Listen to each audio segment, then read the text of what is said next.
Hello, how are we? Good.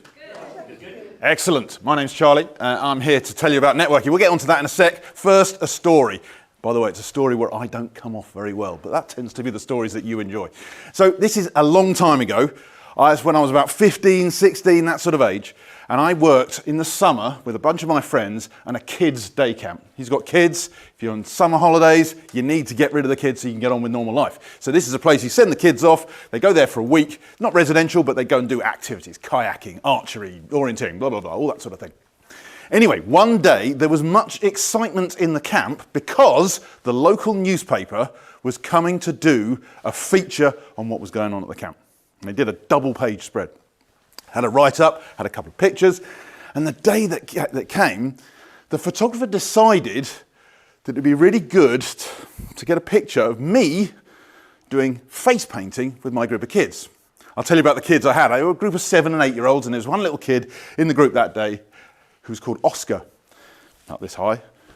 And I said to Oscar, what do you want to have on your face? Bear in mind, I'm not the best artist, so let's just bear that in mind. Anyway, he's a big football fan, and he said, well, I'd like you to write the name of my team on my face. He was an Arsenal fan. I said, cool, I can do that, no problem. Anyway, the photographer was there and decided, well, guess when the photographer took the picture? That's right, after I'd written the 4th letter, cue me being called into the boss's office the next morning to explain why I'd written arse on a kid's forehead. Not the sort of promotion they were looking for. Anyway, networking is really about promotion. It's promotion of ourselves. And what I'm hopefully going to share with you today is how to do it a bit better than that. But I'd like to pick up on the point that you were just saying there about when you introduced me about whether we like going to networking events. Who likes going to a networking event? You weirdos. Who doesn't like going to a networking event? So you're my kind of people. I call myself an unnatural networker. I might be a networking expert. Quite honestly, rather hang out with my mates and chat to them. It's much easier than that awkward, having to go up to people, the phrase working the room, literally my worst nightmare. We'll never do it, don't like it. Doesn't mean I can't have good conversations, doesn't mean I don't know what I'm doing, but I still try and do it in a different way. And what I'd like to share with you today is, I think, a couple of ways you can make sure your networking goes effectively. Now, that's just a generic networking shot, but I've put the question mark there for a reason. This is an area where so many people go wrong with their networking, okay? Question is, and answer me this, who has ever been to a networking event with the intention of buying something? None of you? What a surprise. Yeah, no one ever goes to a networking event intending to buy something. So can you see where the disconnect that's about to come up is? Why do so many people go to networking events selling to you? Complete waste of time. And sometimes it's not an outrageous sell. I mean, sometimes you connect to people on LinkedIn and immediately you're going to get a message back saying, do you want 10% off my services? No, I don't. And sometimes it's a bit more subtle than that. But they might be in a conversation with someone and they'll say, well, I can do this for you, and do that for you, do this for you, and do that for you. Effectively, that's selling. And it doesn't make for a great conversation. It doesn't make for a great relationship. And it means it doesn't lead to anything. I called this presentation From Conversations to Contacts. And the thing is, lots of people can have a conversation. You're all at a networking event now. I'm sure you've had some conversations already. But it's about whether you can take those conversations and turn them into something. Because if you don't turn them into something, well, what's the point? So that's what we're going to focus on. 2 things that you can do to make that difference. All right? First, a quick story. This is about a guy who I know in networking. I wouldn't say he's one of my best mates, a guy called Steve. He runs a company, a printing company, and that's his business. And I know of him particularly because I've met him at networking events in my locality. I also know that he's said a number of times a good prospect for him was a particular company, and that company was on my business park where I worked. Okay? And I'd often walk past that company's premises when I'm going to get a coffee or when I'm driving in the morning, I go past them, and I think, Steve really wants to get into contact. He's really interested in doing something. But you know what? I've never done anything about it. Not that I know anyone there, but I could, if I'd wanted to, perhaps stroll in and try and help him. Anyway, one day I sat down with Steve for a coffee. And it was one of those one-to-one meetings that you have when networking sometimes. The coffee turns into a bit of lunch, and then the bit of lunch turns into a couple of drinks, and you get the picture. It kind of went on for some time. And I guess the main focus of what we were really thinking about in discussing this was not business so much. We had a conversation, no, let's call it for what it was. It was an argument about whether Max Verstappen is the greatest Formula One driver of all time. Now, you're probably thinking one of three things right now. One, yes, he is. Two, no, he isn't. Or three, who the hell's Max Verstappen? Don't racing drivers just drive around in circles? Honestly, that's fine. Doesn't matter. Because that's not the point. The point is, after we'd had this discussion, argument, something different happened the next time I was walking to get a coffee in the business park.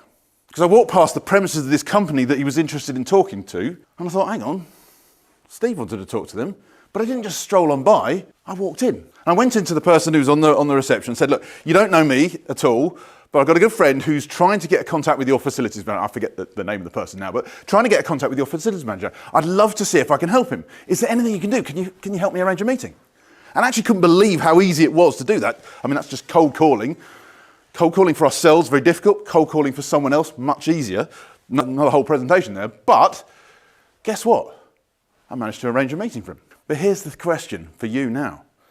What happened to make that change? Interact with me. Tell me. I made a connection, yes. Yeah, getting there, but not quite. You actually did something. I did something, yeah. Not quite what I'm after, though. Build some trust. I did build trust, but what specifically did I do? Yeah, we're getting there. Getting closer, getting closer. I got to know stuff about Steve. Now, stuff is a very technical term, I'm sure you'll agree. But I got to know stuff about Steve that built the relationship. Remember when I said how many networking conversations are, oh, we can do this for you, we can do that for you, do this for you, do that for you. That doesn't build a relationship. It's also not a very interesting conversation. By getting into each other and getting to know stuff about them, in this case, it was a love of Formula One. But it made and built that relationship. So what are you going to do in your networking conversations? Again, interaction. Ask questions about what, though? Stuff. Yeah, but what stuff? Yeah, find that. Here's the question I want you to ask. This is the question in the breaks. You can do this at lunch, whenever you're doing this today. Write this question down. If you're not working, imagine you've got a day free. And I appreciate we never have a day free. I get that.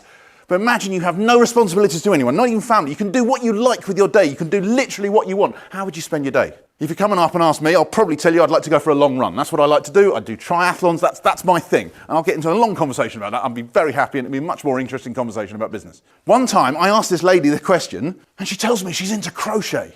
I'm like, oh, wow, I've got nothing here. But you know what? You could just see the passion and enthusiasm she had for crochet that we ended up sitting there looking at her phone, swiping through pictures of all these quilts she'd made. Here's the thing. You'll either find something where you really do have common ground. You get to know that stuff. You really, there's something really connects you, and it's something that binds you together.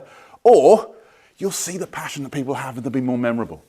So you'll have a better conversation, and it builds the relationship. How does that sound? Scary? Easy? Tell me. Feedback? It's easy, isn't it? Yeah. It's easy.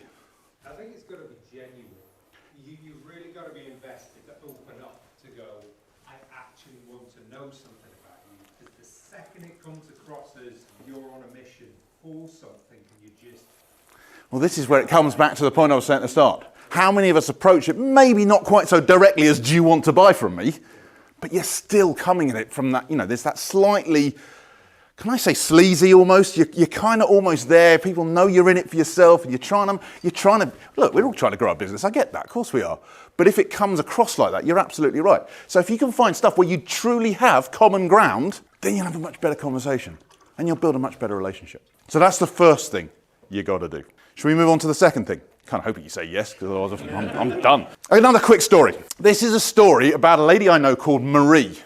Marie is an independent travel agent, okay? That's her business. Story goes like this. It's 5:45 on a Friday afternoon. Marie is sat in her home office. Well, let's think about it. 5:45 on a Friday afternoon. Are we proactively moving the business forward at that point of the day? No, we're not, obviously. It's 5:45 on a Friday afternoon. And Marie's decision at that point was whether it was going to be an Indian or a Chinese. She was having some mates around for a takeaway. That's where her mind was at this particular moment. Anyway, her daydreaming about her takeaway was interrupted by the phone ringing. On the other end of the line is a lady who was very obviously upset. You could tell she was crying. Something bad had happened. And Marie said, well, what's going on? How can I help? What's the issue? And it turned out this lady was due to get married the next day on the Saturday. The reason she was upset is because her honeymoon plans were in tatters. She was due to fly to the West Indies for her honeymoon on the Sunday, the day after, but All flights cancelled to the West Indies. I'm not entirely sure the reason, but she was not going on a honeymoon, basically. And so you can understand she was upset, didn't want it to ruin her big day.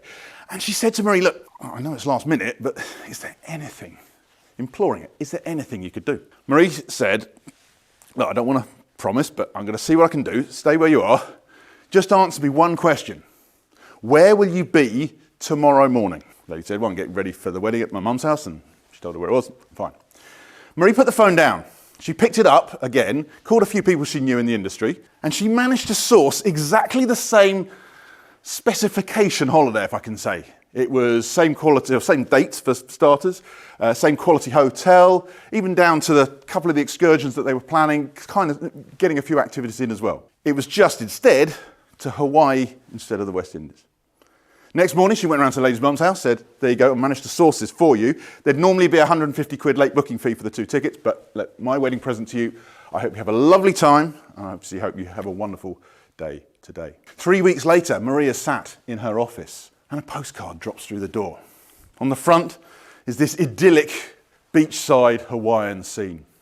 And on the back, just a few short words. We don't know what we'd have done without you. End of story. Question for you, and interact with me.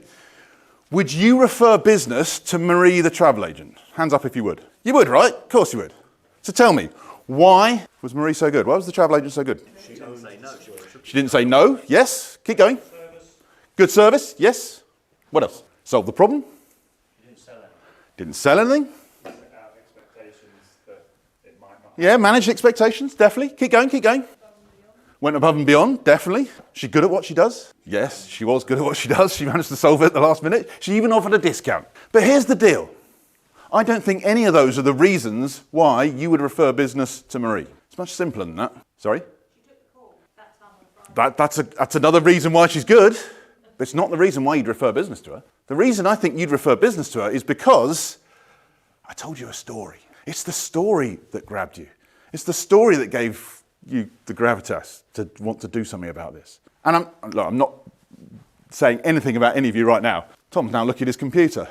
You were scratching your nose. You're looking at your book. What were you doing when I was telling the story? How did I know you were listening? Because all of your eyes were on me. At the very basic human level, we just want to, what happened to this poor lady? We just want to know. The power of storytelling, when it comes to getting your message across when networking, is really powerful. And it's in a way, it allows you effectively in your conversations to sell without selling. Because I get it, like we said before, we don't want to outrageously sell to people, but we do have to promote our business. That's the point of being here, okay? So here's another question for you. What have you got to do, as well as finding out stuff about each other when you're in conversations, what else are you going to do? Tell stories. Who are you going to tell stories about? What you've done for your clients. Yes. Let's look into that in a bit more detail. Yeah, you're all wrong. No. You're very close. But I'm going to use the remaining bit of the presentation to show you how you can make this really effective and perhaps get you even closer. Okay? So what we're going to do is we're going to do a little exercise. You are going to do some networking now and you're going to tell some stories. But I'll tell you how this is going to work. You're going to do this in pairs. It will work much better if you do this with someone that you don't really know. Okay? So I'm going to give you 30 seconds right now to arrange yourself in pairs with someone you don't know. If you're next to the person you don't know, that's fine, stay where you are. If you are next to someone you do know quite well, swap around. 30 seconds, go. I only have 10 minutes and 10 seconds left, so we need to get through a bit more stuff. You may not quite have finished your stories. Who did finish the story? Oh, quite a few. Good. Quick question then, assuming you heard all the story, or you heard most of the story. Partner B's, this is now on you, okay? Based on what you heard, and bearing in mind this was someone you didn't know, yeah, in every case. Based on what you heard, who'd be prepared to refer business to the person to their partner in case of what they've just heard? Hands up around the table. You didn't know each other, you've had 90 seconds and you're prepared to refer business already. Do you see how powerful storytelling is? It's much better than all other networking conversations you tend to have, by the way. Just bear that in mind. So think about that when we get into the networking. But I thought I don't want to leave you on that. I want to give you some tips to maybe help you hone your stories and maybe focus in on this point I was saying about whether it's what you did for the client or whether it's what the client felt about you. Okay? I do this as a whole workshop, incidentally, where we really get into a lot more detail on it. But in the highlights package today, let's have a look at this. In effect, a story is like anything. You know, you're baking a cake, you need to put a certain number of ingredients in. Telling a story, we need to put a certain number of ingredients in. You might just want to, in fact, you've got the slide there, so you can see what these are going to be as we come up. First, there has to be a problem. If there's no problem, there's no story, okay? Think of the last film you saw, the last Netflix series you watched, the last book you read, whatever your preferred medium is. Did it all start off very nice? And it went along a bit, and it was all very nice, and it ended in, it was all very nice. No, because that would be tedious. It would be utter waste of time. It might have started very nice, but then the world exploded, or someone's dying, and it came down here, and then it was ups and downs and trials and tribulations until it reaches that peak, and then resolves to the new normal.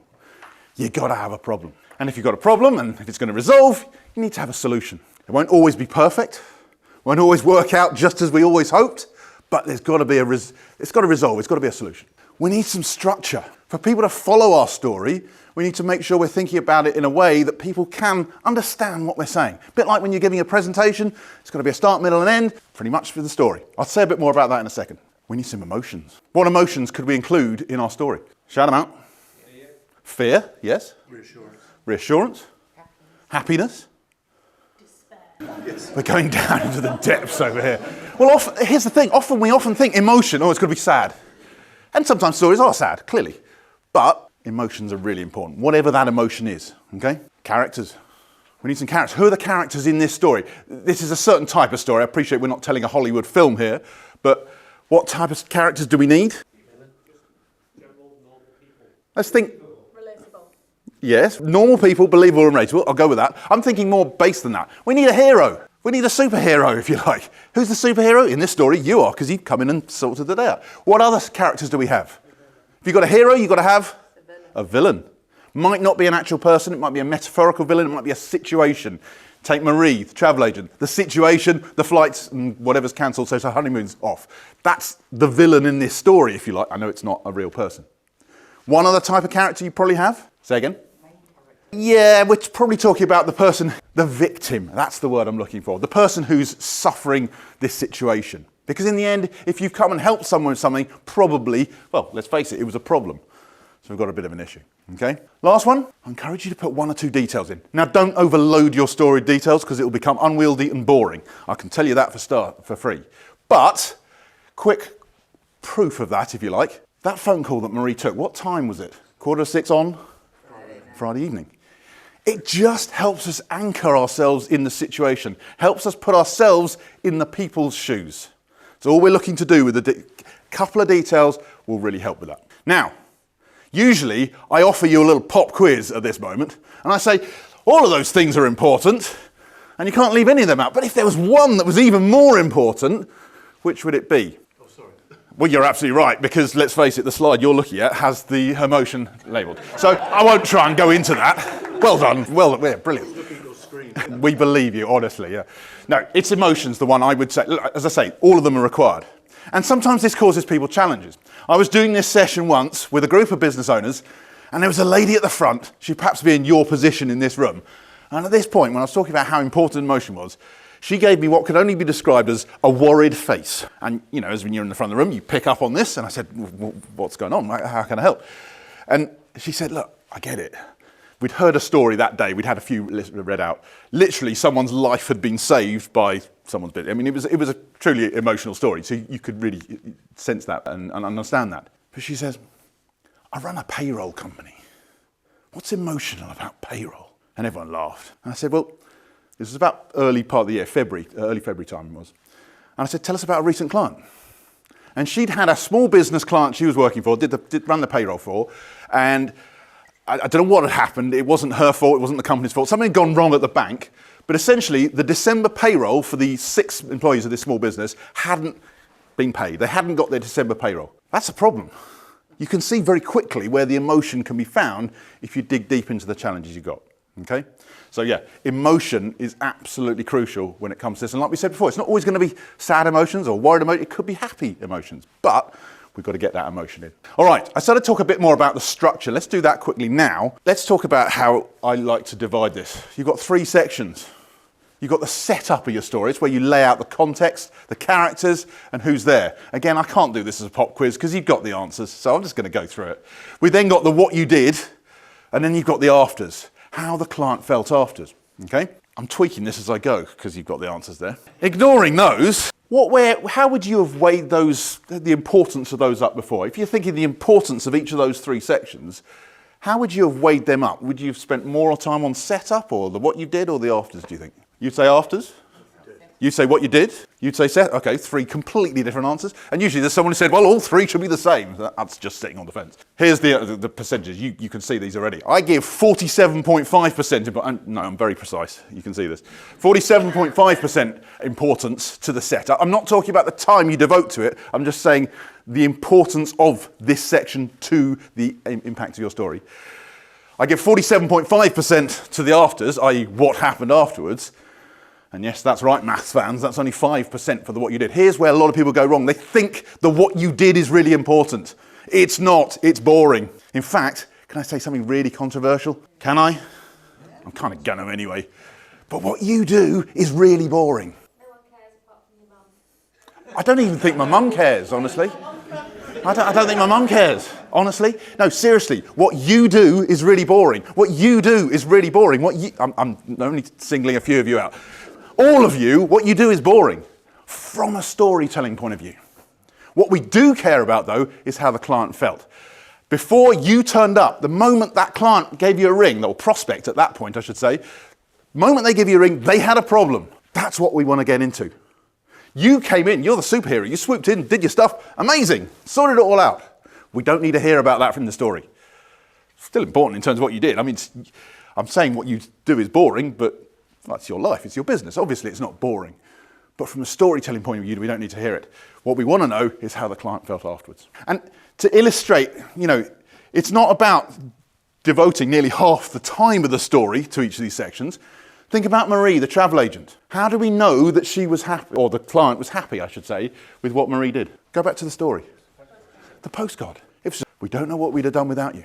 That tells you everything you need to know. So, yeah, it's not about time, it's the importance of those sections. And the key message I give you, don't focus on you, focus on the client. How they felt before, how they felt afterwards. How are you feeling about that? Ready to go and try it out? Well, not quite yet, because you've got another speaker first, but you can do that in a minute. I'll finish up there.